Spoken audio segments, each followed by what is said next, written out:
If a friend from there was moving here and asked Brooklyn's hottest neighborhood to live in, what would you say? And if you were to look at those neighborhoods on a map, then overlay a bank redlining map of Brooklyn from 1938, how much overlap do you think there'd be? Longtime residents of these neighborhoods probably have a clue. The homeowners and renters alike who navigated redlining and decades of institutional disinvestment to create and maintain the generational wealth and cultural identity they built in neighborhoods that have experienced disproportionate levels of displacement as a result of the '08 financial crisis and more recently, the COVID-19 pandemic. And for so many of us and our neighbors, the temporary eviction moratorium only delayed the inevitable. Since it was lifted, Brooklyn has seen the highest levels of evictions in New York City. Interest in protecting tenants has inspired policy proposals at various levels of the government to keep tenants in place. But could the proposed remedies backfire, triggering foreclosures that leave renters homeless? Housing insecurity is one of the most pressing issues facing our borough, New York City, and the nation. And if housing is a human right, what responsibility do we have to create a social safety net that protects this right for all?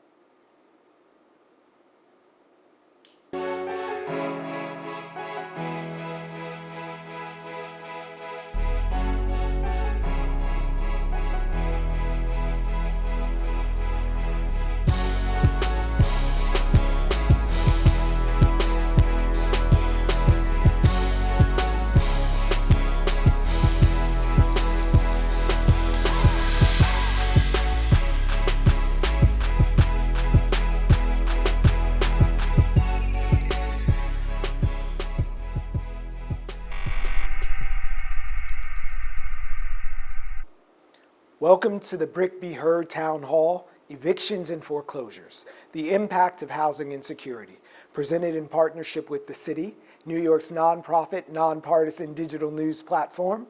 We're happy and appreciative that you could join us here in our ballroom for the first time in over 2 years, or wherever you may be watching. And we're also appreciative for the support and presence of Brooklyn's Borough President, Antonio Reynoso.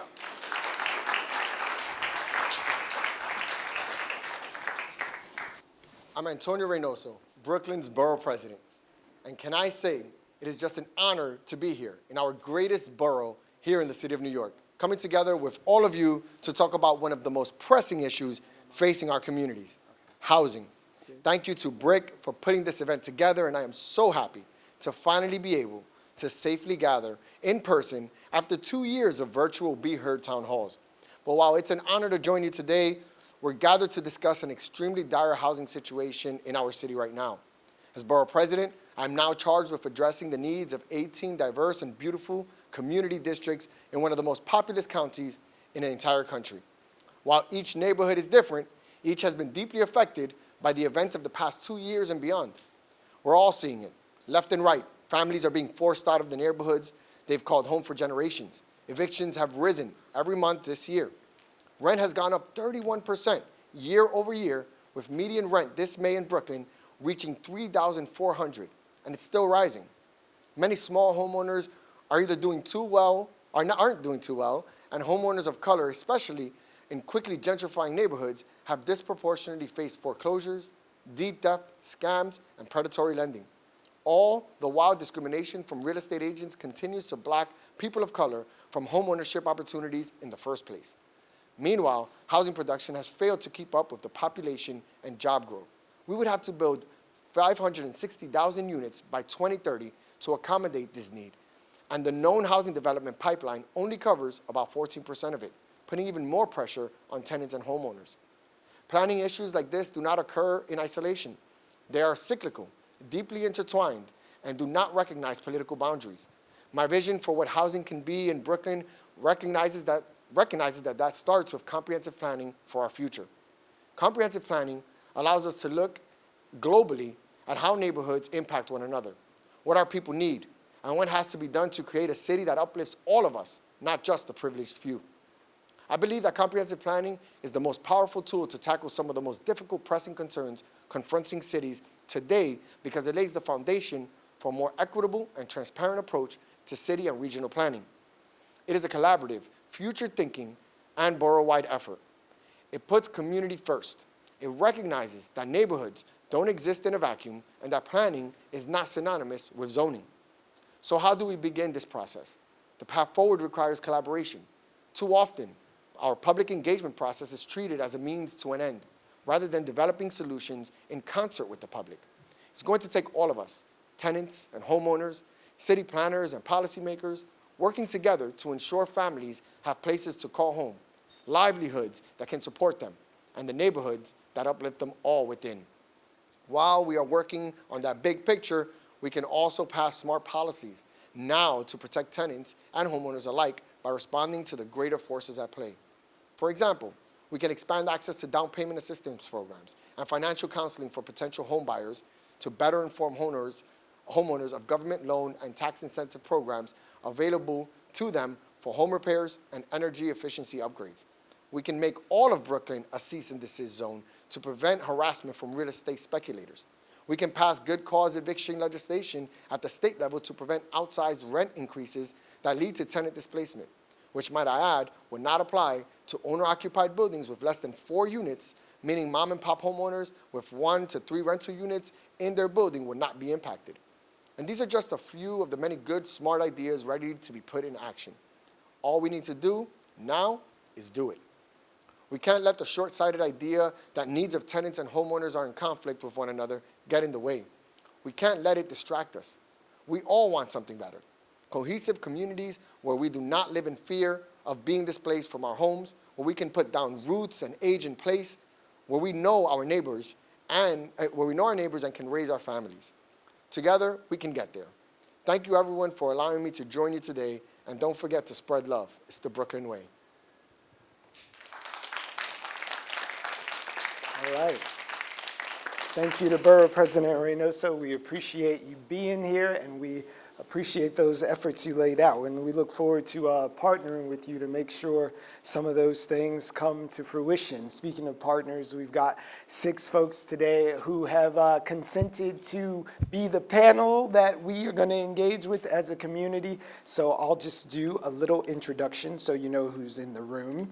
Judith Goldner is been with the Legal Aid Society since 1989, and in that time has garnered so much experience representing tenants from all over New York City, and is currently the attorney in charge of the Civil Law Reform Unit there at the Legal Aid Society. Thanks for being here with us, Judith. Appreciate you. She's across from Jay Martin, who's the Executive Director of the Community Housing Improvement Program, CHIP. Jay, they are responsible for overseeing 4,000 owners and managers who are responsible for over 400,000 rent-stabilized rental properties across all 5 boroughs of the city. And this guy was on the list of the 100 most powerful real estate industry folks in the city. So thanks for bringing some of that power into the room.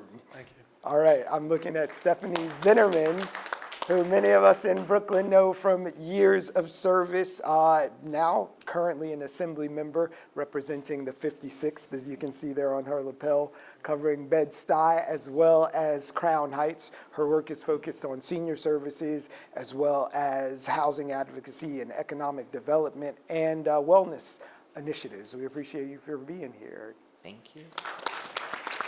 All right. Now I'm going to turn to, sitting right next to her, Matt Murphy, the Executive Director of the NYU Furman Center, and previously served as the Deputy Commissioner for the Office of Policy and Strategy at New York City's Department of Housing, Preservation, and Development, HPD. He's one of the premier voices when it comes to talking about the intersection of things like housing policy, affordable housing, and land use right here in the city. So thank you so much for joining us. Thank you. Going to go across the aisle one more time and introduce you to Leah Gooderidge. Leah is a litigator and an educator who for over a decade has been working in community empowerment, housing rights, and justice. And she serves as the managing attorney for the Housing Policy and Mobilization for Justice, which helps provide legal representation for folks who find themselves in all of the various ways that New Yorkers wind up in housing court and tenants court. Leah also happens to be recently appointed to the New York City Planning Commission and formerly served as a tenant rep on the Rent Guidelines Board. So thank you for your service and thank you for being here. And finally, I'd like to introduce you to Brother Paul Muhammad. He serves as the co-chair of the Public Safety and Quality of Life Committee and is also a member of the Land Use and Housing Committee of the New York City's Community Board 5 over at CB5. He's also a founding member of the Coalition for Community Advancement Steering Committee and happens to be a property owner and an activist in East New York, where he served almost 20 years as a local rep too of the Nation of Islam. So that is our panel. Happy to have you here. And we're introducing them to you. We're going to introduce you to them in a second. You see there's microphones here, and there were cards on your seats when you arrived. So if the Spirit moves you, when you have a question or you get struck by something that said, please make use of your cards, and then we'll invite folks over to the aisles so we can all dialogue together. But, you know, you've heard their names, but I'd love for you to get some of their insight. And one question that we've been going back and forth here as we plan for this, and we'd love to hear your short answer, just so people know who you are and what your perspective is. What, in your opinion, is the primary source of housing insecurity as we sit right here in New York right now? So from your various points of entry, I'll start with you, Judith. What would you say is the primary source of housing insecurity? I think there are two things that are the source of housing insecurity, especially in Brooklyn. One is that so many tenants don't have any rights to stay in their apartment, and that's what the borough president was talking about. Good cause eviction would help those tenants stay in their apartments and have reasonable rent increases going forward. The second, of course, is the huge need for rental supports so that people can afford their rents and landlords can get paid. That's why we support the Housing Access Voucher Program in Albany. That would create a state Section 8 program so that tenants would have a way of who can't afford their rent can find a way to pay it going forward. So those are two ways I see of addressing some of the housing insecurity that we see, especially here in Brooklyn. So Jay, we're looking at this from a sort of triage standpoint. Where do you stop the bleed to make sure that housing insecurity is a thing of the past? Well, I agree that we absolutely have to invest more as a community, as a culture, as a society in the Housing Access Voucher Program and other subsidy programs that help pay for rent. But I also know we need to build more housing. This city, this country, specifically this city, the borough president mentioned 500,000 units. I think the number, not to disagree with him, is actually closer to 700,000 units of housing. Yeah. This city has woefully been behind in building as much housing as needed for the population that currently exists here, let alone for new arrivals to our city and our country. And as long as that dynamic still exists, there's going to be animosity between both the people who own property and the people who need to rent, people who need to live here. And the consistent issues that we deal with on a daily basis is, frankly, that property owners and renters have a lot more in common than they realize. I have the benefit of being fairly new to this industry for the last 4 years and being able to see it from the outside first and now on the inside. And that a lot of the drivers of rent, about 90% of every dollar of the rent check is fixed cost, comes from either a mandate from the city or the state. That's where the government can work with property owners to lower rents before it even gets to the point of getting to a renter's checkbook. That's an equation that's often not talked about. It's more about how do we prevent the rent from going up in the first place after it's already been provided to the tenant. We could fix that before it even gets to the point of going into the mailbox for the tenant. So I think there's a lot of things we could be doing holistically. I'm very excited to be here to work with people to do it. All right, so work we will. Leah, I'm looking at you. You've been on the boards, on the committees, on the panels, and also in the trenches. So really, what is the issue? I think the issue is lack of affordable housing. We can talk about building more housing, and I have certainly been on the commission where that is a big part of what we do. We approve a lot of housing, but only a small percentage of them are affordable. And sometimes even the quote unquote affordable housing in New York City isn't really all that affordable. I just saw an apartment on New York Connect, and it was for $2,500 for a studio in Crown Heights. That was the affordable housing.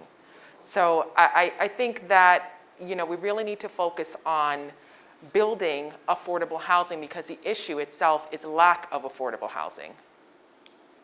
Assembly member, we've known you in the neighborhood for a long time. We got you in the assembly now. So what's your perspective on what the most pressing issue for contributing to housing insecurity is? Well, I think overall, we don't have public consensus on or joint values around who should be housed and where they should live. That's a longer conversation. You said this answer has to be short, but I think to Leah's point. We appreciate a short answer. Exactly. Give us a comprehensive. AMI is an issue that we have to address and fix if we ever want to have affordability in the city. I'm sorry, AMI, this is. Area. Right, there's gonna be a whole lot of like alphabet soup tonight. So we're Yes. gonna try to like condense it, but area median income. Yes. What is that formula and why is it just not working for so many I guess people the in real life? easiest way to describe it so that people can get a great picture. So who lives in Long Island, or what's the famous neighborhood in Long Island? The Hamptons, right? Who lives in Westchester? And then you have the 5 boroughs. So that's the formula that makes up affordability in our city. So it's always going to be skewed because you have such high incomes in both of those neighborhoods. So East New York and East Hampton get thrown into the mix and we make an average. Absolutely. And that's our area That's our median area. income. Absolutely. So we need to look at CMI, but we'll talk about that later too. CMI, more alphabet soup. It's community, Yeah. community median income as opposed to area median income. And as the, sitting chair of the subcommittee on emerging workforce, we need to help people increase their wages, whether it's multiple streams of income coming in or just pay them what they're worth, a living wage in this city. We're always going to find ourselves in this situation because wages have been stagnant for decades now. Brother Paul, I know you've been on both sides of the divide as a person who's providing housing and who's been renting housing. So really, what is the source, the primary problem that's creating housing insecurity here? I think that we've got to a point where policy, our policy and the fact of the influx of private investment building housing. Folks talk about affordable housing, but that's not the city or state. Those are private investors that are incentivized by the policies that give way to control these rents. The policies that we put forth that allow them to take government subsidies and pay no taxes, but go in and design housing for a community that's in need. And the fact of we destroying the only true affordable housing left in New York City was NYCHA. That was not privatized in the center, but they're privatizing that now. So I think what we were looking at is the result of any sure policies that ensure that poor people would have a place to live. I worked in Wall Street. I'll throw another thing at you. REITs, 25 years ago, was the talk, Real Estate Investment Trust. That's what's happening in private and in NYCHA. They're turning our property, our homes, into real estate investment trust and farming the roads and making a profit off our need for housing. Policy and the control of that policy that would stop that type of profiteering. Thank you for that. Yeah, clap if you feel like it. All right, Mr. Murphy, give us some insights from those intersections we talked about before, building housing, housing policy, all of these things. Absolutely, and thank you for having me. I'm really honored to be with this panel. I happen to agree with a lot of what the panel is saying. To give an intersection, because we love to do that in academia, I would say it's housing instability and the issue of evictions and foreclosures, I really would say it's the intersection of low wages, poverty level wages, or just general poverty, tremendous demand to live in New York City and an incredibly competitive housing market that makes it really hard for people. Most New Yorkers actually cannot afford a $400 emergency expense, especially renters.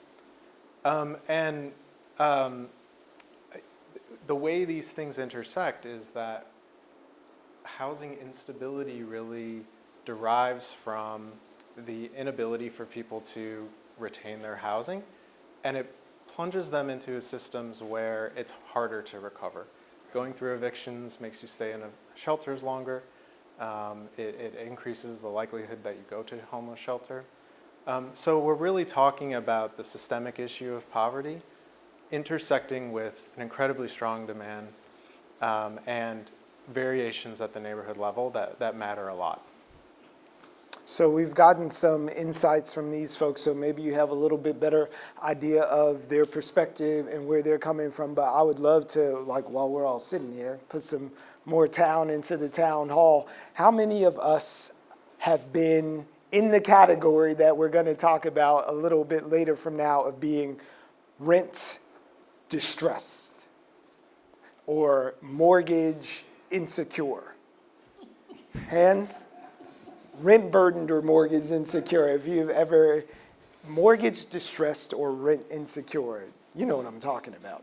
The rent is always due no matter what the term is. So whether you're burdened by your rent or distressed by your mortgage, I saw some hands. I just want to let you know that you are in very good company here. Just a little shade of who we are. New York has the highest share of renter households in all of the United States, right? 46% of us are renters here. But in New York City, we have the majority of those. And that's 63% of us are writing that rent check, hopefully writing that rent check that clears, every month. So between 2009 and 2019, that number actually went up from 64% to 68%. So we are a land of renters is where we are. But we don't want to set this up to be the landlord versus the renters, people who provide housing versus people who are renting housing. So we want to have an open dialogue and meet each other on the playing field as friends and neighbors, because frankly, most of the people who provide affordable housing in New York and in Brooklyn are our landlords who live 2 floors down. So I want to ask you all about that sort of landscape. I know that you in particular have done work trying to really make clear the fact that when we're talking about distressed properties and landlords and folks, they try to get lumped into a larger category of the CompuGlobal megacorps who own the block versus sort of lamb, wolf in sheep's clothing corporations getting blended in with folks who are actually small and providing housing to their neighbors. That's Jay. I stick up for the tenants, and that's definitely my area in terms of that's more Jay as the small landlords. And I mean, I can, you know, one of the things I've noticed from being on different boards, including the Rent Guidelines Board, is that the narratives tend to be landlord versus tenant, and tenants get demonized often. In conversation, you know, and I mean with a diverse amount of people, I have heard some of the wildest and most ridiculous statements like, you know, oh, I don't know why people can't pay their rent. This is a common one. I just went to the grocery store and I saw someone paying with their EBT card for lobster, and therefore I don't know why they can't pay their rent, they're irresponsible. I want to say, and I want to point out, one of the things that I do is I connect racial justice to housing justice, and we are not that far off in terms of that discourse from decades ago of the trope of the welfare queen. The reality is in the last couple of years, it has been very economically hard, and while I was on the Rent Guidelines Board, it was probably harder just to try to argue to get a rent freeze during the time of crisis. And so before that, before the pandemic, a lot of it, to me personally, in terms of trying to advocate, what I saw was a lot of it has been normalized.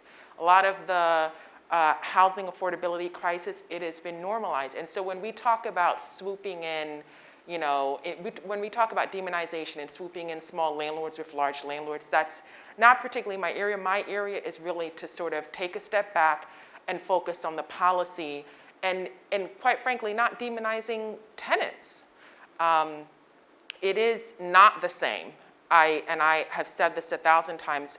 Being a tenant is not the same as someone managing a business. It will never be the same. Someone, especially who might face homelessness and go into the homeless shelter, which are the majority of my clients, will never be the same as someone trying to manage a business. Well, as a tenant, as someone who's been functionally homeless before, with my mother when I was a child, we were evicted twice, living with a retiree Italian woman in the suburbs of Philadelphia. My mother was, we were in an abusive relationship with my father. Look, I represent property owners. They own properties. They rent to people. There are property owners who do not understand the hardship of renters. There are renters who do not understand the hardship of property owners. That is society. There are people on opposite end of the spectrum. To say that one side doesn't understand the other side, that may help us all feel better about ourselves, but it hasn't gotten any of the results that we need. We've had a rent stabilization system in place for 80 years. The city is no more affordable to live in. We haven't provided enough housing for people. We haven't provided enough subsidy for people to pay their rent. A statistic I hear constantly is that African American people and minority people are unable to pay their rent at disproportionately high numbers in this city. What's often not mentioned before that statistic is that the average African American woman makes 40 cents to the dollar a white man makes. That's what leads to that statistic that they get evicted more often. And we're not solving that societal problem before it gets to an eviction. I don't want evictions. The property owners I speak to, it costs them significantly more money to go to housing court to get an eviction than it would be to collect a rent check on a daily basis or a weekly basis or a monthly basis. They don't have the disposable income to be going to court all the time. It's much easier to be working with a tenant who can pay their rent. It makes common sense. They're in the business of providing housing, not the business of evicting people. Are there people on the fringes of this business who are probably trying to exploit people? Never going to deny that. Are there people who are renters who may be trying to take advantage of subsidy programs without trying to pay rent? Some might deny that. I think they may exist. But I would never color the entire universe of renters under that false perception. And I don't think we should do the same for property owners because it isn't getting us any of the results we need to provide affordable housing for the city. So if we were to take a step back and look at these perspectives that are intersecting, like he came at you with the 40 cents to $1, and this is like one of the reasons, which is not anything that anyone could deny. So how many steps back do we have to take before we devolve into the us versus them? Because there are larger systems at play than the person who collects the check and the person who writes it. Not to make this the show over here, but please, all of you intersect. But let me, I just wanted to quickly say, though, I do think that we need to really ask ourselves whether the issue is that we will handle housing affordability by increasing wages. Clearly, all of us deserve a raise. We should all have high raises. Right. But I think that we need to really look at whether the rents should be as high as they are, period, without saying that we all need to have higher wages. You know, honestly, are some of these apartments really worth the median rent in Manhattan is $4,000. Are some of them really worth $4,000? I can tell you right now, I represent people who are getting, you know, who have no heat, no hot water, no heat right now, and well into the winter and all types of other repairs. And many of the apartments are not worth what they're asking for. So I really think we need to ask ourselves whether housing affordability should be handled and solved by just increasing rents. And I don't think that that's the answer. I want to add to that too, which is like, I think we all know the rent is too high. And we see that overall, and we see that so much in the unregulated market. So you see, the good thing about rent regulation is it allows you to have relatively reasonable length of tenure and to know that your increases are always going to be relatively reasonable. But in the private market, and a great deal of our housing is not subject to rent regulation, the landlords can basically charge whatever they want. At the end of your lease, they can double, they can triple the rent. I talked to someone in preparing for this show, who told me their mother just saw a $700 a month increase. Well, who can afford that kind of increase? And frankly, it doesn't matter how much our wages go up, we're never going to be able to afford that kind of increase. And that's why we need to look at what's really needed here, because I don't think we need to subsidize huge profits for landlords so that we can make sure for them, rather than looking at what is a reasonable increase of rents. And that's why we think good cause eviction is so important. That will make rent increases reasonable for people, and also give people the ability to stay housed as long as they're a good tenant. And that's what I think we really need to look at. Like, what can we do to create kind of a landlord-tenant kind of bill of rights, so that for a landlord, you should know that your tenant is going to pay the rent and is going to behave in a reasonable way. And for the tenant, you should know that at the end of your lease, your rent is not going to double, and that you're not going to get evicted just because somebody else is going to pay a lot more money. And unfortunately, that's the scenario that we see all over New York City and all over New York State, frankly, and we need to change that system.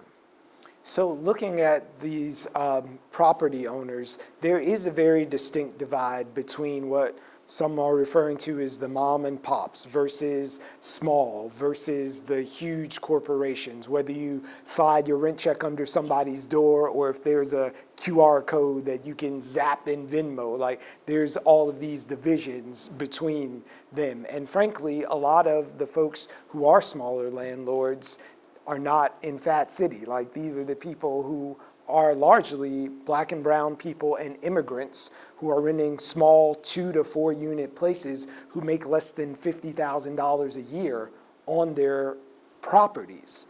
And these are the people who provided the most sustained housing in many communities. So I'm looking at you two down on the end. You both talk about policy. And if we look at this in a holistic way, not just about like paying that money or how much someone should get, but where does policy intercede on that? Exactly. As a founding member of the Coalition for Community Advancement, I fought against the rezoning of East New York. We knew that rezoning caused a feeding frenzy of speculators and investment. They were buying up everything they could in our community, every lot. But the policy that allowed them to do that, the rezoning, in East New York and Brownsville, we have the highest concentration of public housing, but aside of that, you have 2 and 4 family homes, predominantly owned by Black and brown folks. My family bought property in 1969. We have 3 family, and I bought a 2-family 22 years ago. We rented to folks that look like us that needed property. It's been found that we did a study that we provide the most affordable, sustainable housing community. But when these laws are passed, these policies of tenant protection, we're not the ones that get abatements like the large guys. We get tenants, and we have to go to the landlord-tenant court system where we pay for our attorneys. We're sitting there watching our tax dollars pay for somebody else's attorney. We pay for ours. I'm trying to pass on generational wealth. I think I got 2 sons in this. I sent them away to school to get degrees. They come back making $140,000 a year, but they can't buy the building next door. They can only get the one I have. So we're locked in a situation where policy did not differentiate between the fact that folks that are there trying to pass on generational wealth to those who are coming and speculating trying to get. Now, with that being said, I'm looking at the fact that I can look down my block, and again, policy. I call them shelter tells. This city sits there and pays $4,000 a month for a room, but they won't pay my rent. The tenant has a 3-bedroom apartment, $2,200, $2,000. So we're looking at the fact, what caused that? Policy and speculation. So the bigger picture, we're arguing with each other, landlord, tenant, but it was never a problem before certain policies went into place, and they increased the speculative value of investing. From the NYCHA houses now that are being privatized, they're turned into condos. Every one of my buildings, they're going into LLCs. They're taking away from the housing stock that was there traditionally because folks are losing their homes. Number two, I got at least 10 empty apartments on my block. You know why? People won't rent. Because they hear the horror stories of renting to someone and trying to collect their rent. See, these policies has exasperated a problem because we're fighting each other, but somebody made it incentivized for a fact for speculators who build these 20-story buildings and 10-story by rezoning, because we were only 4 stories high in East New York. Now you're 12 stories. My apartment, my building has 12 by 15 bedrooms, 12 by 4. These new apartments, they're 8 by 10 cells. So we have to understand, see, we're feeding at the bottom, but the top, those policymakers that put those policies in our community, and I'll finish with this. The Fair Housing Act of 1968, I love Marcia Fudge because she said our biggest problem was the lack of enforcement of that. The EIS that's involved in that against the rezoning that causes an adverse disproportionate impact on any race, these policies have pushed through in the city and state level are causing us what we're looking at now. So we're going back to a policy that was passed like days after MLK was assassinated, saying we need enforcement on that. And I'm going to turn to you, Matt, now and say there have been myriads of policies passed at the federal to our state level right now. Can we policy our way out of housing insecurity? In some ways, yes, but really the issue is resources. It's money. Housing instability is greatest in the lowest income neighborhoods of New York. It is, as I mentioned, an intersection of poverty and lack of choice and ability to find a place and secure. And you also face a situation where people will be discriminated against. We have laws that protect that, but laws only go so far as enforcement. That's local law and state and federal. I say money matters because the reality is that most affordable housing, either on the supply side, meaning new housing, or on the demand side, meaning helping actually low-income families, helping them pay a portion of the rent through a voucher, they're underfunded. They do not meet what the demand is. Only 1 in 4 people who are eligible for a Section 8 voucher actually receive one. There's 100,000 people on a closed wait list to even get one. 90% of the money spent in the city by the department I used to work at is from the federal government. So there are not enough local resources. It means higher taxes for everybody, which is a policy debate, to actually put the money that's needed to house people. And that's a major issue because if we don't have those resources, then if you pass laws that restrict a landlord or a building owner's ability to keep up with what the costs are, as Brother Paul said, people will remove units from the market, and that's a concern. You want a balanced market that will give people choice, but at the same time, what we're talking about is a lot of people don't have that choice. Right now, the choice is pay 50% of my income towards rent or go to a homeless shelter. And that's not really choice. The Fair Housing Act is all about choice. It's all about advancing choice. Our marketplace does not really have that. And that is a really systemic issue. We have gotten very far away from the original spirit of the Fair Housing Act, which was really meant to undo segregated living patterns. If anything, we've faced exacerbated patterns, inequities abound, and what we're talking about here, evictions and foreclosures, the last 15 years of policymaking in New York City has been heavily influenced by 2 events. The subprime lending crisis, which was incredibly discriminatory towards Black New Yorkers, especially in Southeast Queens, especially, and East New York, Brooklyn, home ownership, areas of the city. And then the eviction moratorium and crisis that we faced during COVID, which was really interventions meant to help renters. So we have some lessons learned very recently about what it takes to prevent instability. We have not done a great job at that, and largely because we do not have an emergency rental assistance program to help people in the moments where they need help quickly. To get a Section 8 voucher, you're waiting 10 years. Right. How come I can't get the help faster from the federal government or even the local government to help me stay housed? We need to learn from the lessons that we went through, and we need to see more federal resources that prevent that type of instability so that people's long-term life outcomes aren't affected. We want to give people a chance. The reality is the rental market is very private. There's a lot of accusations of discrimination because your relationship is very private with your landlord. Right. When we stack up all the resources spent in this country, most of it goes towards home ownership. All the subsidies we're talking about, Section 8, low-income housing tax credit, even public housing resources, it pales in comparison to what the federal government spends on the mortgage interest deduction to help homeowners, higher income homeowners. And I'm not saying that's necessarily a bad policy. I'm saying we need to be working towards more parity as we have more renters in society.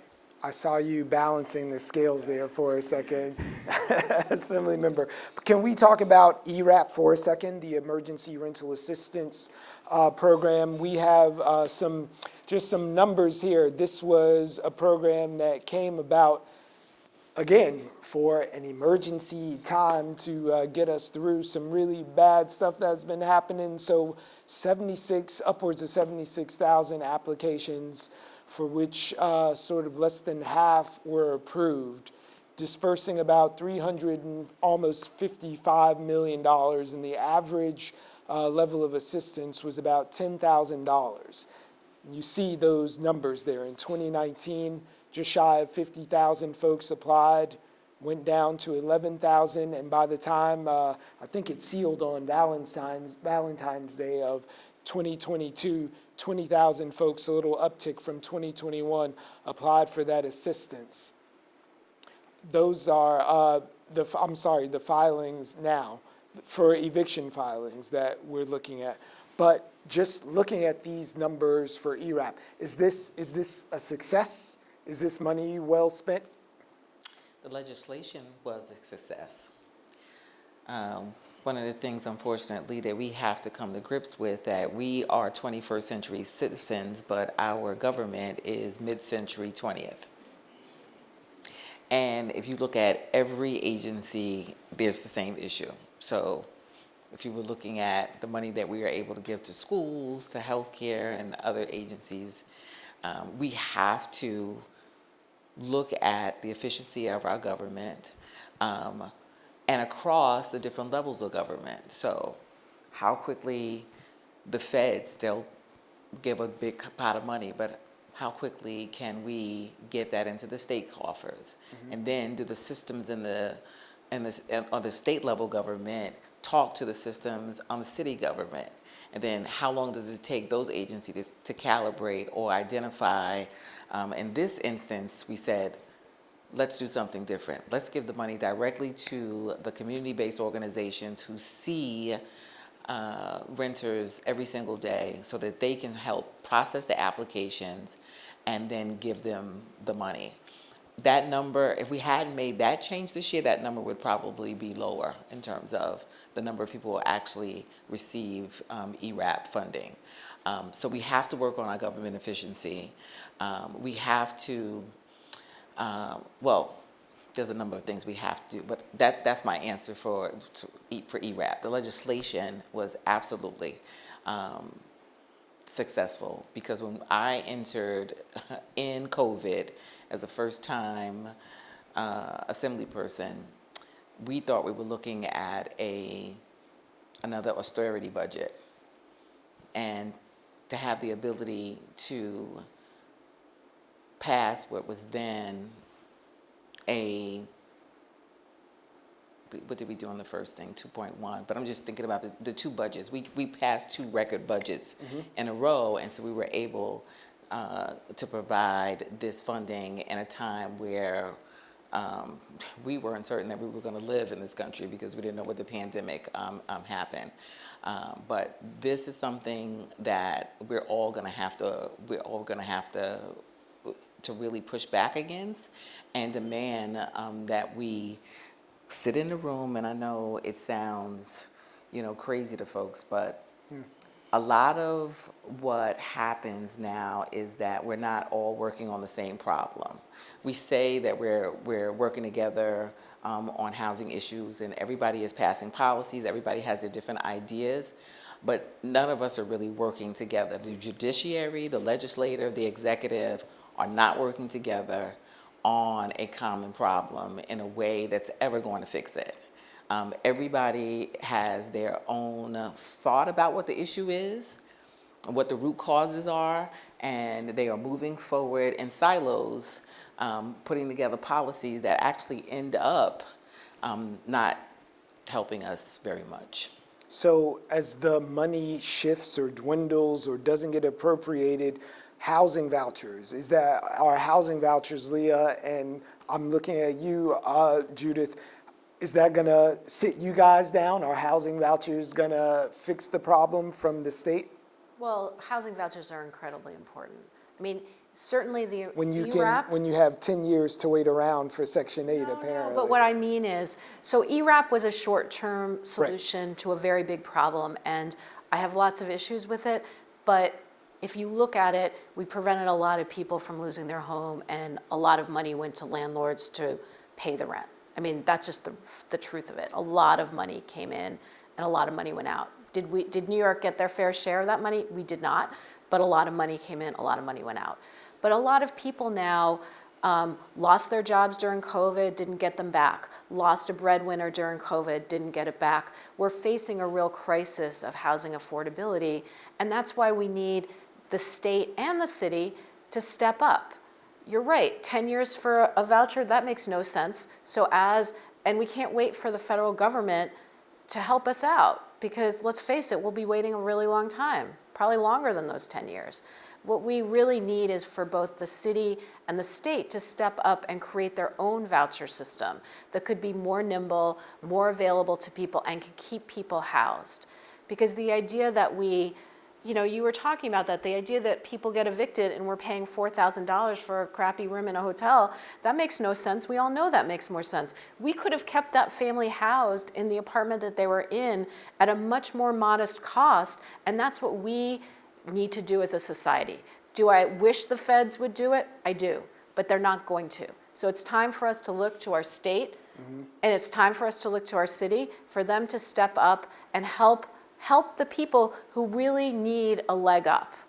And that's, frankly, a lot of my clients, they need a leg up, they need help, and that will help their landlords too, frankly, because a voucher is great for a landlord. Then the rent is gonna get paid, and that the tenant has a rent that's relatively affordable to them.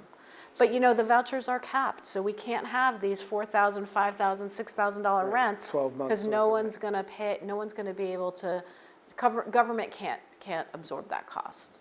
It's almost, as I'm listening to you, I'm thinking of something my grandmother would say is it's too much like right. If you can pay $4,000 to house an individual in one of these hotel rooms, but you couldn't keep a family together functioning in a place where they've lived and made community. So where is that disconnect? Who's not in the room? You talked about the judiciary being here and the legislators being. Who isn't in the room or at the table where someone with some common sense, like we know this woman from Brooklyn has, could say, "Why are we doing this instead of this?" Well, I think there are a couple of things. I think people come to our offices, and when they come to our offices for assistance, most of the time, It's very late. it's very late. Right, there's a documentary that's coming out, 5-part series called The Shame of Chicago, and part 3 focuses on basically predatory landlords in this particular neighborhood in Chicago. And the title is a double entendre. It was a shame what was done to those individuals, but it's also the shame that people feel when they can't pay their rent. People are prideful. And if you work hard every single day and you think you do the right thing and you pay your rent, but your costs are ballooning and now you're in trouble, people hold on to that for a very long time. And so when there used to be, oh, well, go get a one-shot deal, right? Or go get a housing voucher. That doesn't One-shot happen. deal. One-shot deal was when you went to HRA I hate and that said, I know, but I didn't coin the phrase. You go to HRA and say, I was having problems with my bills, and they would give you a payment to cover the cost of whatever the issue was. But people hold on to that. So by the time you're in landlord-tenant court, the amount is too large, which is, so when we say, why didn't we keep that person or that family housed in their apartment as opposed to evicting them? We're really not looking at the full story of what actually happened to that particular, because let's be clear, when we talk about the judiciary, how long now is it before you can even get into landlord-tenant court? It went from 6 months, a couple of years ago, to now it's probably up to 18, and now we're hearing cases, but it's backed up, and we don't even have enough judges, and we're talking about antiquated, or lawyers and antiquated systems to even deal with the caseload, which is akin to the caseload that we have for people who are in the Housing Connect system. So a lot of what's been talked about are, I know they make sense when you hear them, but that was if we were starting the system over. You could say, let's just do this. We really have to have a stop the world moment and really figure out, why are the people who are in the system right now housing insecure? They are not a monolith. They don't all fall into one category. And they're gonna need different cures. But we're not dealing with the issue because we're just trying to basically stop the bleed, but that's not getting us to where we need to be. So we're going to talk about landlord-tenant court here, and I know you want to say something, Well, but just about ERAP real quick. Yeah. And speaking a little bit to what the Assemblywoman said is, first of all, voucher programs are the best investment the government can ever make. It's an investment in your own community. Most of that money comes back to the government, and I think that's what's really important for people to think about the ERAP program. The money, yes, went to landlords. That money paid for property taxes. It paid for mortgages, which ended up paying for property taxes. It paid for insurance costs. It paid for water costs. It paid for utilities. A majority of the rent check in a rent-stabilized property goes right back to the government entities themselves, which, by the way, are funding these vouchers. So yes, a $4,000 apartment doesn't cost $4,000. You know what does? The insurance cost, the mortgage cost, the property taxes, the water, the sewer, the additional infrastructure costs that the city puts on top of the building itself. It's not all profit, I guarantee you. Percentage of it is, certainly somebody's making a business out of it. And we can look across the spectrum. These numbers are publicly available. You can FOIL them, actually, and look at your own building's tax records. So when we're talking about ERAP, we're talking about subsidies. The government's investment in helping renters pay for their own housing comes back to them in a community investment. It's the best investment that we could really be encouraging our lawmakers to be investing in. So Leah, I wanted to ask you, we heard about when folks show up at their representative's door and what the clock is running, but from your perspective and your experience, what is the point of entry for most of the folks who you're working with on the daily? When do you see people? Or is it when the wolf is at the door, or when time is absolutely run out? When are folks reaching out for help, and what are you able to do? Folks reach out for help very early on, in my experience, but the problem is that there are not enough attorneys, and so oftentimes they will not be able to have an attorney assigned to them until there is a case. So that's a big part of the problem. Let me just explain that a bit. Someone will reach out and say, I got a notice from my landlord, not a court case, but just a notice that I owe rent. What do I do? And so I need a lawyer. And we'll say, okay, we have too few lawyers, but many tenants, so we can't commit to representing you right now. Here's some brief advice and information. Folks will also reach out about repair cases, like, I have mold, I have different repairs, and my landlord is asking for $4,000, and but they haven't repaired what's going on in my apartment. Can you represent me? And we will say we don't have enough attorneys. So I think a big part of it is that people do reach out early on. People do call for all of the legal service agencies. We all have hotlines, but there just are not enough attorneys for this behemoth crisis that we've been dealing with. So New York City happens to guarantee that you don't have to walk in unrepresented, at least on paper. That's the idea, that's the thought, that's the process, that's the law. But I'm looking at housing court on track to have 92,000 cases filed this year, and there are about 500 of your compatriots, attorneys, that are currently available. So this is the very reality of what we're facing. In fact, looking at folks who supply lawyers, they're saying we just don't have enough people. So when did the world stop making lawyers? And I want to say too, and I want to bounce off of Assemblymember Zinnemann's point. I think a big part of the problem is that we've been addressing it as a Band-Aid, but we're not really treating the wound. And so we have a bunch of eviction prevention, and that, of course, requires an eviction. But what can we be doing before that even happens? What are we doing before the eviction even happens? And the other thing is, most of the programs are only available for low income. So if you make $60,000 your moderate income, you likely may not be able to be eligible for complete representation. But the reason why that's important is that most people, especially people of color, especially Black people, when they're in my office, one thing I can tell you, and I always tell people, this is why I said about the narratives before that's important, Sure. about stepping away from this welfare queen trope, is that a lot of people are one bad incident away from being in my office because of the history and trauma of Black people in this country. Let me just quickly say, for example, I've had so many clients who worked for this city, were city workers, and then they were on their job, they got injured, or they had a trauma, a death in their family, mental health crisis kicked in, they did not have the support system within their family, financial, otherwise, and then there were a lot of times it's a parent who died unexpectedly. And then that's it. Their whole world goes upside down, and they're in my office.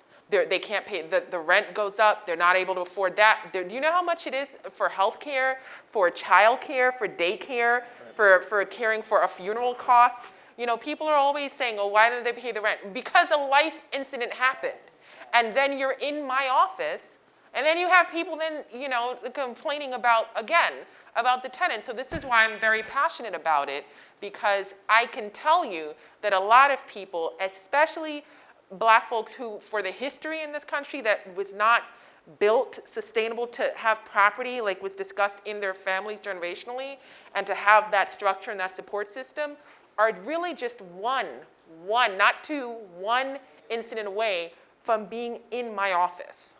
Absolutely, and we're in the 56th Assembly District. The people that we are losing are your civil servants. Mm-hmm. They are the ones who are working, have been there generationally, and they just can't afford to stay there because of the incidents that she just described.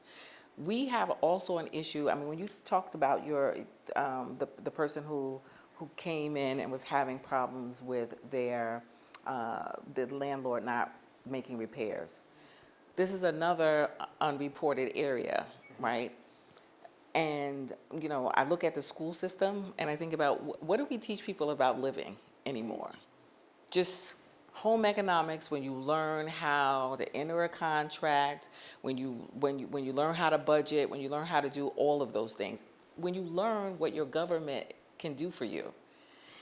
So many people come to the office when the situation is out of control, but just a simple thing of using 311 and actually reporting that incident with a number so that agency, so that your local community board and your elected representative can actually start advocating for you right away, because that is your right. But most people don't have that information and they don't use those systems. But there's this distrust now that government doesn't do anything. We only see you when you're trying to be reelected and yada, yada, yada. But it's because people don't know which agencies control which aspect of their lives and how they should be engaged with that agency on a regular basis. We try, as individual electeds to get that information out, Right. but we need to do a better job. I got a friend on the community board over here. Yeah. I'm sitting here and I'm hearing this because I am one of the most passionate fighters for tenants. And I own property. See, because I didn't always own. My family, like I said, they were inspired by 1969. They left Manhattan, came out here to East New York where they were slash and burn. But I got to bring this conversation. We're talking about the root causes. Black and brown people were property. It's an oxymoron for property to own property. Let's get to the bottom of this. The race DNA and the fact of what we're looking at, I'm not teaching my children to be renters. They hit a lotto. I'm teaching them to own the land in their community like everybody else does.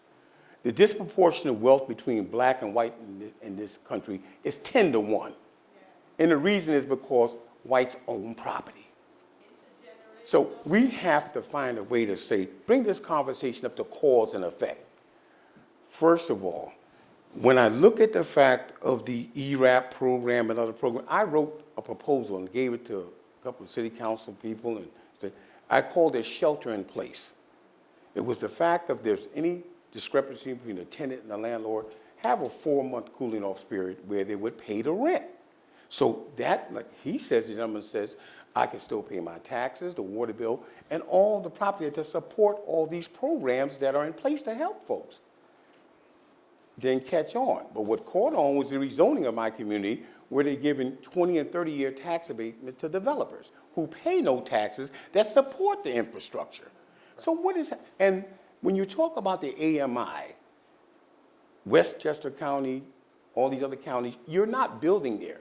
You're building in East New York and Brownsville, predominantly black and Latino. Get back to the racist thing of this thing. You're not out there building in Westchester County. You're not building in the Hamptons. You're building there. The average AMI of the citizens in East New York is $36,000 a year. Brownsville, $34,000. But AMI in New York City is $118,000. So what are you doing? You're attacking and destabilizing a black and brown neighborhood going into it. Then you come up with these policies. First of all, I'm just going to say ERAP was a poison Band-Aid. Poison Band-Aid. A poison Band-Aid. You know what's happening right now? Because, see, we're not talking about the bigger picture. A foreclosure is an eviction to a landlord and the tenant. Right. Come on. And I'm a black homeowner, and I got other ones. We're losing our homes. We'll never get them back. I'm subject to my... So we have to look at the big pictures. Somebody's playing chess while we're playing checkers. The bottom line, this is an attack on destabilization. BlackRock bought $2 trillion worth of small homes around the country. They're buying up black homes in every major district they're building. They're turning us back into, you're one step from like a sharecropper. So we have to look at the big attack right now is on the financial well-being of my people. So let's take the conversation up to the fact this ERAP, you got up to, I think maximum was 15 months. Most tenants owe me, I got 3 tenants that owe me 36 months. 36 months. 36 months. They were 3 protected years in worth of- 2019 by the Sure. tenant protection law. Sure. They got an order to show cause in the beginning of 2020. I didn't get paid to 22. Couldn't touch him. I got a gentleman right now. I had a gentleman live in my apartment that died, and the city was still representing him. I got the paperwork. So this is a big hole in this. I'm not against tenants, but I'm against the illusion that we're fooling ourselves. This is not an attack and a racist generated attack on the generational wealth of black and brown people. Before we get that comment later, I just want to introduce you all to a family that I had the opportunity to meet in the summer of 2020. They are black homeowners, property owners who are providing affordable housing in their community, and something that Brother Paul said, a foreclosure is an eviction for a property owner that doesn't just affect the people who are or are not paying the rent. It affects that whole ecosystem. An eviction. It's an eviction for a property owner. Meet the redheads. We have a tenant pre-pandemic that hasn't paid me since February of 2019. When you get to that point where you're at their door, your heart always sinks because you know you're affecting someone's life. It's their home, but I'm also running a business, and I'm responsible to the other residents in the building. So a lot of times it's not, and it's usually not just because they're not paying rent. There's usually behavioral problems with the tenants and or their children. They're making living in the building difficult for the others. So it's my responsibility to keep the building as safe as I can for everyone else. But it's never a good feeling to put someone out of their home. But, you know, it's part of the job. Part of the job Sharon Redhead has done for 20 years. Managing the 19-unit apartment building her parents bought in 1987. And her young sister Kim has been sharing the day-to-day responsibilities for the past decade. When I get, or I read in the paper, or I see the approach of the ugly landlord, you know, that's not my family. It's a family business, and that's how we treat it. My name is Alban Redhead. My wife and I purchased this building in 1987. My tenants and I were like neighbors, brothers and sisters. But since the politician got involved, everything split. The tenants were never hostile to the landlord before, never. I hear the politicians shout some of this rhetoric. I think it's irresponsible because you don't ask any other service provider to do that. You're not telling the supermarket units, provide free food. You're not telling the utilities, stop collecting your monthly bill. When we collect rent, it doesn't go in my pocket. I have to pay the super, I have to pay the plumber, the electrician, I pay the water bill, the gas bill, the light bill. Heating season is a couple days away. Yes. And then a big hunk goes to the city for taxes. And so if they don't pay me, all those people don't get paid. Don't get paid. What do we want? Cancel rent. When do we want it? Now. What do we want? Cancel rent. When do we want it? Now. How many millions of renters in New York? They're not all in a building owned by these conglomerates. On this block alone, there are multi-family houses that, you know, are same situation as us. So they have to value that because without us, affordable housing is gone. Affordable housing comes from us, small property owners all across the city. So that was the Redhead family. We thanked them for sharing their story. I just have a number I'd like to share now. There was a survey of New York landlords and small landlords in particular, and 35% of them said that they are using their savings or emergency funds to cover payments.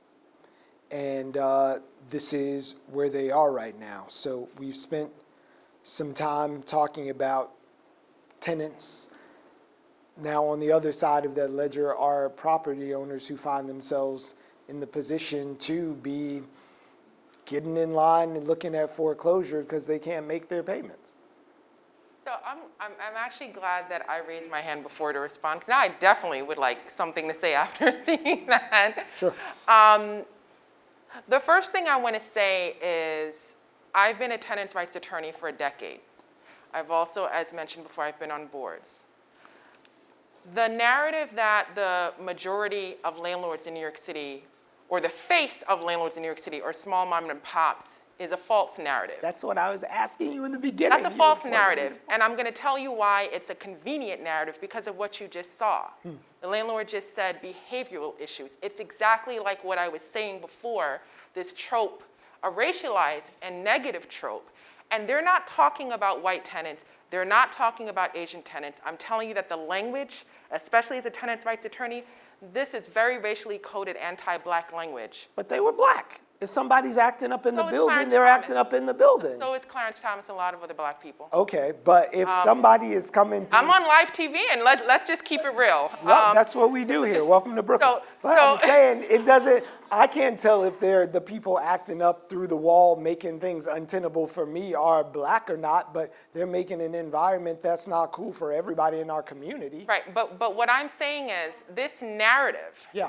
Just to make clear. Sure. First of all, the first point that I want to make is that the narrative that that the face of the landlord is a small landlord and it's a small black and brown landlord in New York City is a false narrative. That is not true.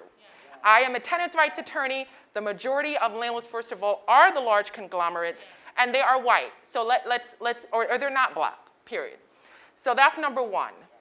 Number two is that the demonization and that the problem is somehow, like the landlord just now said, is a behavioral issue is false. I want to tell you a quick story. There was a part here in New York City in the 1800s and the 1700s where a lot of black families owned their own home. They wanted to pass it down, and they were passing it down to their families. This was right after slavery. They were free, and they were able to pass it down. The state and the city said, you need to leave. We want this property for us. They fought. They went to court. The state, New York State, won. They said, we want to build a park. They fought. Who won? New York. That is now called Central Park. That before that was Seneca Village.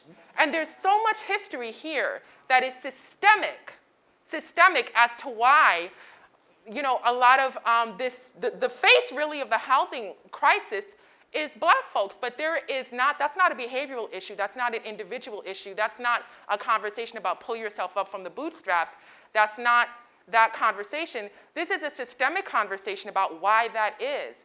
And it is because of a history of redlining, a history of discrimination, and quite frankly, we've been talking about vouchers. We need to be talking about reparations. Yes. That's what we need to be talking about. That was the town hall from a few years ago.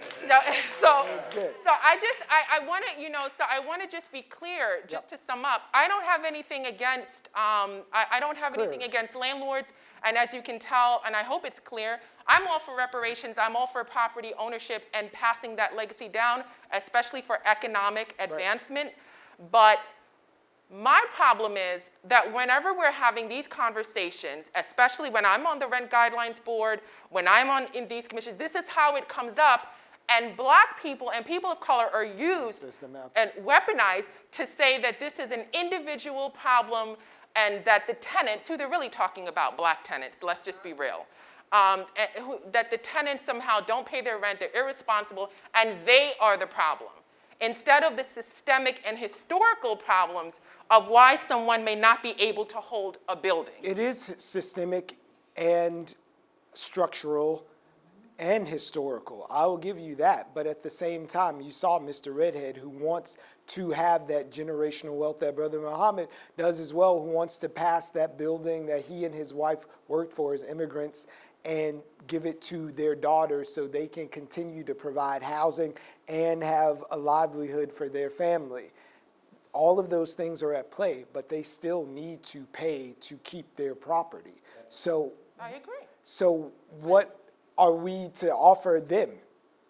Well, I had the pleasure, Sharon's a member of my organization. I was sitting next to her this morning in a meeting for 2 hours talking about how we can fix the voucher program in City Hall. So Was she the only black person sitting at the table? She wasn't, actually. I was one of the few white people sitting at the table. So I could just say, and that my place is to talk about race at all. I've called 311. No, we need white people to talk about race. It's not our problem. I've called 311 on fellow tenants who are white, who are playing music too loud. I think everyone has the experience of having issues with other tenants that it transcends racial issues. I think, respectfully, I think you were misinterpreting or mischaracterizing her terminology. I don't think she was referring to any one race having issues. But we can agree to disagree on that. Well, I think I've never had a white client who's been evicted because of playing loud music.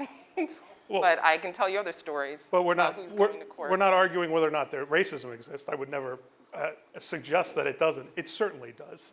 And I will say, if I were in housing court, like you are, and like folks at the Legal Aid Society are on a daily basis, my interpretation of property owners would be completely different than mine currently is.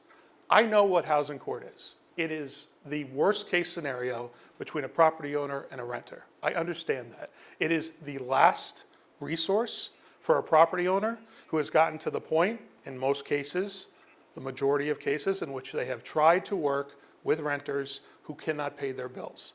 In some cases of small property owners, like Sharon that I've worked with before, there are people who are at their wits' end, who don't know how they are going to pay their own bills. So you get into housing court, and it is battle royale. You are fighting for, in both cases, they view it as they're fighting for their own well-being. Small property owners believe they're fighting for their mortgage payments, they're fighting for their college loans, they're fighting for the same bills that their renters are. Now, I realize that the power dynamic may be different because they have capital investment in the building.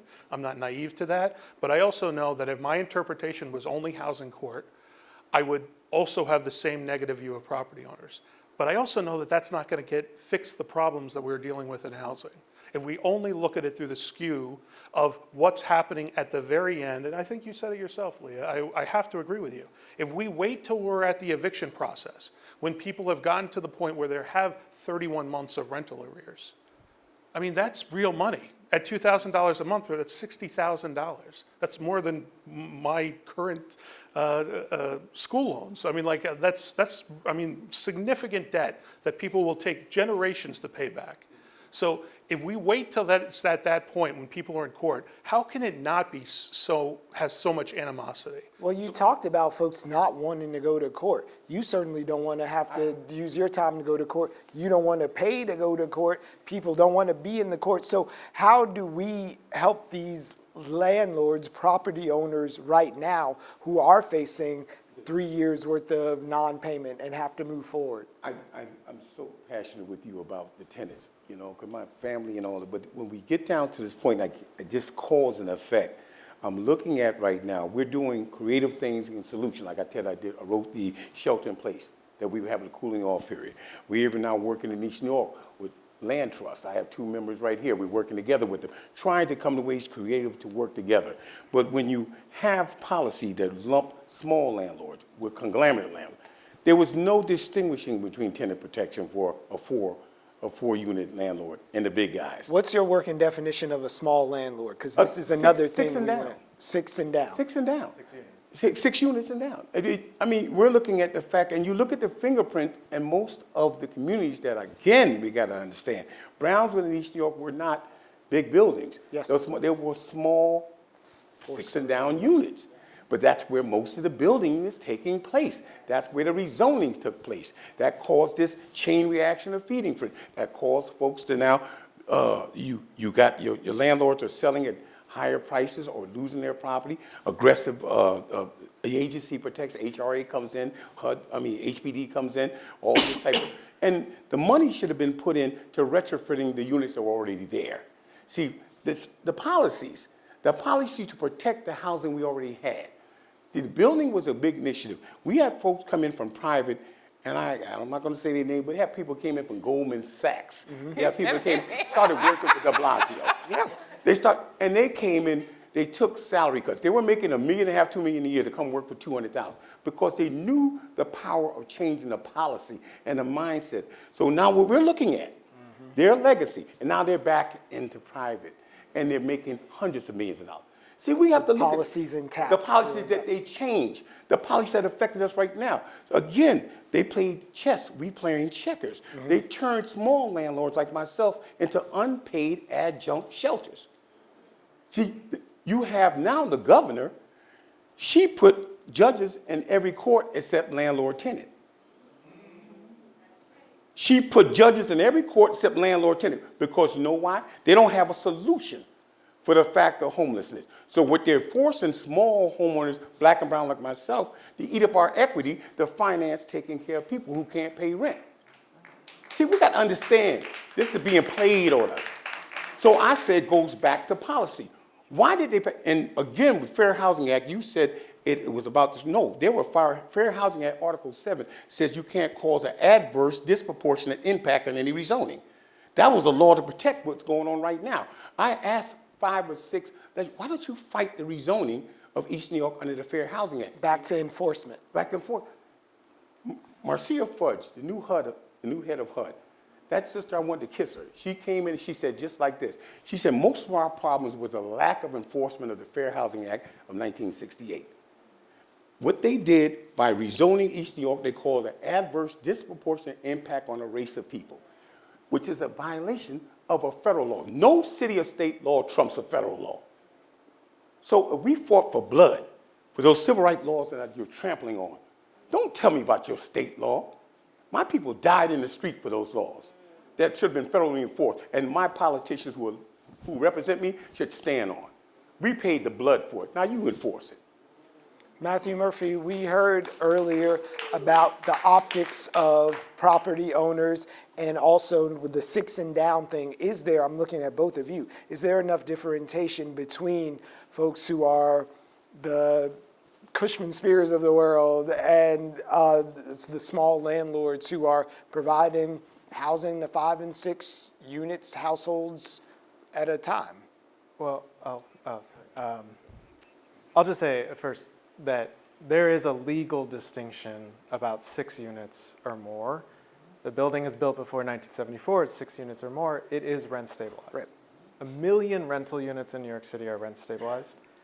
1 million are not, and then we have about 160,000 public housing units. We have actually a very diverse housing market. And part of outcome of a diverse housing market is that we have people living in a number of different types of rental units. I'm sure everybody here has lived in different kinds of places and has had different kinds of landlords in terms of how many units they own, how many buildings they own. You know, there's we can't even say the average New Yorker lives in this kind of building because it's very diverse. It depends on your neighborhood. That being said, a lot of people live in small buildings. I would like to say there are just small businesses and that there are building owners who are running a small business. That being said, there is a complex history here and there is a really tight market. Mm-hmm. And that is really one of the things that we have to address working towards a more competitive rental market in general. That being said, in the meantime, the reality is that if housing is not profitable, meaning you're not getting more revenue and expenses, there is a high likelihood of foreclosure. There is a high likelihood of abandonment. We might not think that way because of what New York City is today, but New York City has gone through an era of huge amounts of abandonment. In the 1970s, we had 820,000 people leave the city, okay? We didn't gain back that population until through the 90s. The consequence of that was the city ended up owning 200,000 units of housing in the 1980s. The Mayor Koch's housing plan was about disposing those units into nonprofit and for-profit ownership as a community development tool. We have seen an era of unprofitability in housing. The consequences even turned into the Bronx is burning because it was more valuable for a building owner to burn down their building than to keep it up. That's a broken market. We do not want to see that era. That being said, the question of profitability is obviously a very heated one. I would argue that we need to have a healthy rental market, and that includes that the economics of rental housing need to work. That you do need to have more revenue come in. We want to see building owners invest in their property. We also want to see affordability. The way to achieve that is complex. It requires a huge amount of resources that we're talking about. At the same time, we also want to see, I would say, there's a borderline monopoly-like relationship. If there's not enough competition in the market for any good, you are going to spend more. If somebody owns 80% of a market, you are any market, diamonds, anything, groceries or Cheerios or something, you're going to pay more because there is not somebody else saying, hey, I will sell that to you for less. Those are just the principles of economics. Mm-hmm. Now, that being said, that is, how do we achieve this balance is really the tricky stuff that we're talking about. I embrace our diverse housing market. I think it's incredibly important as a stabilization tool. I think it's incredibly important to achieve the type of neighborhood diversity you want to see. And part of that is going to be that we are going to have different types of landlords. Now, how you address that is really complex because you cannot say this type of landlord can do this thing and this one can't.